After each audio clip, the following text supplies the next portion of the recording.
के बारे में बात कर सकते। ज्योति खंडेलवाल मैडम, आपकी टिप्पणी बहुत संक्षेप में, फिर मैं ओम सैनी साहब के पास जाता हूँ। बोलिए ज्योति जी।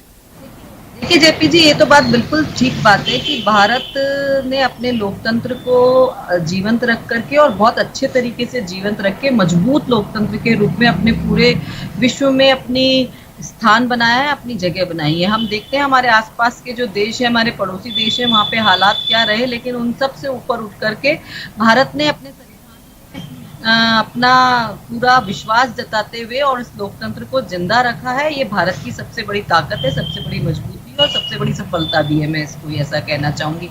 ये बात बिल्कुल ठीक है कि समय समय पर हमको कई बार लगता है कि राजनीति में कहीं पर मूल्यों का ह्रास हो रहा है या कहीं पर लगातार जो है लोकतंत्र को कमजोर किए जाने के कुछ ऐसे कार्य हो रहे हैं जिनसे लोकतंत्र जो है वो कमजोर हो रहा है। और उस जब ऐसा होता है तब चाहे आप जैसे मीडिया के साथी हों, चाहे हमारे वो लोग हों जो कि लोकतंत्र में विश्वास रखते हैं और लगातार अपना काम जो है वो करते रहते हैं, ऐसे लोगों उन सबको चिंता होती है और वो इस चीज को उठाते हैं और समय समय पर संविधान में भी परिवर्तन करके या कुछ और ऐड करके इसको मजबूत करने का काम किया। जैसे आप दल बदल कानून देखते हैं, लेकिन आज अगर हम देखते हैं तो भाषा का स्तर जो कमजोर हुआ है, मुझे लगता है वो एक बहुत बड़ा लोकतंत्र को कमजोर करने का एक बहुत बड़ा वजह हो सकती है, कारण हो सकते हैं। क्योंकि आप कितना भी हो, आप आपस में आप वैचारिक मतभेद रखें, बहस करें, अपनी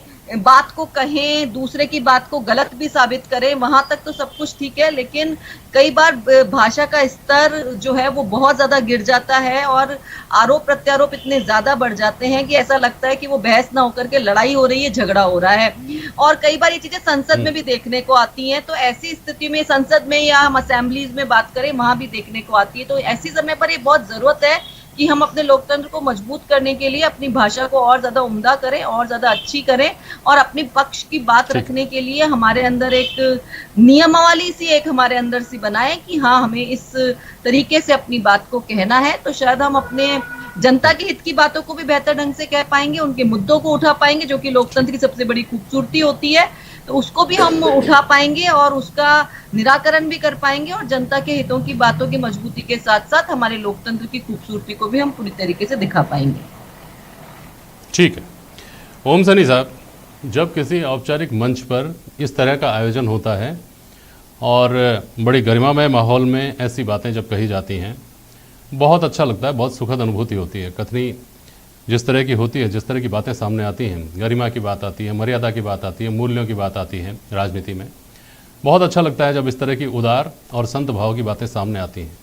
लेकिन जिसको कहा जाता है मनसा वाचा कर्मणा, आपको लगता है कि हमारी कथनी और हमारे राजनेताओं की करनी जो है उसमें हम साम्य पाते हैं? ओम सैनी साहब, बहुत फर्क है। ये जो कथनी और करनी की बात है, वही उसकी चर्चा होनी चाहिए थी। और आज दोनों नेताओं को मैंने सुना, गुलाम नबी आज़ाद साहब को भी सुना और गडकरी साहब को भी सुना।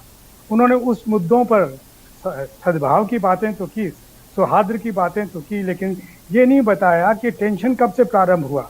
देखिए, जब कॉन्स्टिट्यूशन के प्रियम्बल को लागू करने के लिए एक युद्ध चला जो बहुत लंबे अरसे तक चला और श्रीमती गांधी के नेतृत्व में सारा सिलसिला, उसके लिए जो बदलाव हुए और उसमें जो मिलावट हुई और उसको लेके जो नाराजगियां हुई, एक तो वो बात रही। और एक ये जो मेजोरिटेरियन वाला जो सिलसिला सामने है कि खास किस्म की विचारधारा को लागू करने के लिए, खास किस्म का परिवर्तन लागू करने के लिए संविधान के माध्यम से जो कुछ करने का सिलसिला चल रहा है, इसमें टेंशन हुआ है। हम लोग चर्चा करते रहे हैं कि शत्रुता नहीं होनी चाहिए राजनीतिक दलों की चर्चाओं के अंदर, लेकिन वो शत्रुता के स्तर पर आ गई। मनभेद और मतभेद वाला जो जुमला है, जो बहुत अच्छा लगता है सुनने में और कहने में, वो वैसा रहा नहीं। और यही सारा कारण है कि इस पर अगर चर्चा होती और ऐसी बातें होती तो मेरा ख्याल है कि फिर वही जो हम विधानसभा में और लोकसभा में दृश्य देखते हैं, वही सारा दृश्य आज भी पैदा हो जाता। बहरहाल एक अच्छी बात है जिसपे सीपी साहब ने ये जो शुरुआत की है, करते रहे हैं, ये अच्छी बात है। लेकिन ऐसा है नहीं, ये तो ज़बरदस्त सारे इंस्टीट्यूशन में सारी गड़बड़ें जो हो रही हैं, जिनको एक पक्ष कहता है गड़बड़ें हो रही है, दूसरा पक्ष कहता है कि सुधार हो रहा है, लेकिन हकीकत यह है कि संविधान से परे होकर के सारी बातें हो रही हैं जिनसे कि सारे टेंशन्स देखने को मिलते हैं। ठीक है, वापस आऊँगा आपके पास। ज्योति खंडेलवाल जी, आपने अभी कहा कि जनता के मुद्दों को जोरदार तरीके से, पुरजोर तरीके से सरकार के सामने विपक्ष उठाए, जनता खुद उठाए और सरकार उसके ऊपर ध्यान दे। क्या हमको इस बात पर गौर नहीं करना चाहिए, आपने पड़ोसी देशों का भी हवाला दिया, कि हमारे सामने अगर उदाहरण पाकिस्तान का है जो 70 साल में बदहाल हो गया बनकर, तो हमारे सामने उदाहरण चीन का भी है जो कुछ ही दशकों में अमेरिका जैसी महाशक्ति को आंख दिखाने लायक हो गया। हमारे सामने उदाहरण इजराइल का भी है जो 70 साल में सारी दुनिया से अकेला लोहा ले रहा है। इस तरह का इंप्रेशन उस देश को लेकर, छोटे से देश को लेकर बना हुआ है। हम आज भी बात करते हैं भुखमरी की, महंगाई की, बेरोजगारी की, गरीबी की, हमारे मुद्दे यही हैं।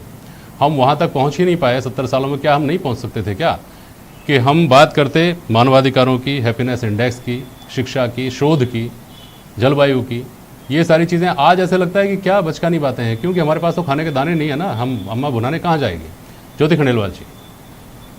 बात तो बिल्कुल सही कि जब भारत आजाद हुआ तब हमारी स्थिति बहुत ज्यादा, हम यूं कहें कि हम उस जगह पर थे जहां पर कहा जाता है कि एक सुई भी नहीं बनती थी, भुखमरी थी, लाइट बिजली लोगों के घरों में नहीं थी, और एक बहुत बड़ा एक संघर्ष हम करके हमने आजादी जो है वो पाई थी। और ऐसे में लोकतंत्र के साथ चलना, एक जैसा पूरा विश्व समझता भी था कि ये जिसके पास खाने को नहीं है वो लोकतंत्र को क्या चला पाएंगे आगे। तो मैं यूं नहीं, देखिए ऐसा तो नहीं कह सकते कि गुंजाइश की सुधार की कोई गुंजाइश नहीं थी या हम और बेहतर कर सकते थे, इस बात की कोई गुंजाइश नहीं थी।